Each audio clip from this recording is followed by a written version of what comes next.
and final of the same World Cup. Taylor made 40 to support in a stand of 111 provided a platform for the batting power play. Yet, it was the power play that began New Zealand's slide, as Faulkner returned to have Taylor brilliantly caught behind by Brad Haddin and bowled Corey Anderson 2 balls later.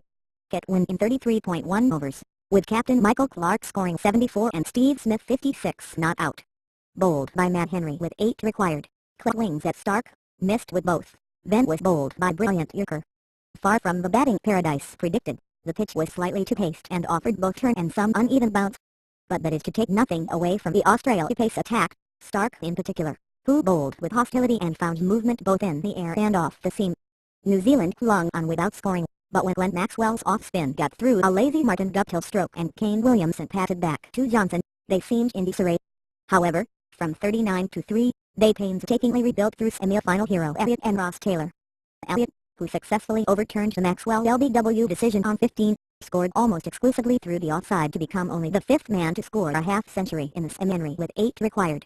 Clarke, in his final one-day international, was given the standing ovation by the record 93,000 crowd and welcomed by his teammates on the boundary edge.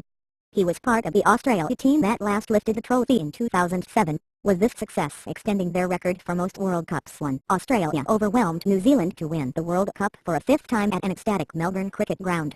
New Zealand lost influential captain Brendan McCullum to the 5th ball of the match and were bowled out for 183. Grant Elliott resisted with 83, while Mitchell Starc, Mitchell Johnson and James Faulkner shared 8 wickets. Australia rarely looked troubled, sealing a 7 with previous semi-final defeats. New Zealand were blown away. Their path to Melbourne came with 6 successive wins, all home soil, and most of the pre-match speculation was of how McCullum's men would deal with the change in conditions. They won what was thought to be a crucial toss, but the life was sucked from their innings almost as soon as it began. The talismanic McCullum, so often a slayer of new ball attacks throughout the tournament, aimed to Wild's one-day international, was given the standing ovation by the record 93,000 crowd and welcomed by his teammates on the boundary edge. He was part of the Australia team that last lifted the trophy in 2007, with this success extending their record for most World Cups won. No other team has more than 2. Australia's win was the second in as many tournaments by a host nation after India's win 4 years ago. It provided a joyous end to an emotional Australian summer which saw batsman Philip Hughes die in November after being struck on the neck by a ball in Sydney. In their first final, after 6 previous semi-final defeats, the Anderson 2 balls later. When Luke Ronchi played an awful waft to be caught at slip-off Stark, 3 wickets had been lost for 1 run in 8 balls.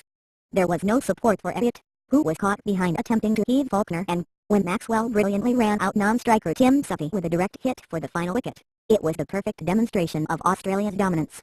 In all, New Zealand lost 7 wickets for 33 runs.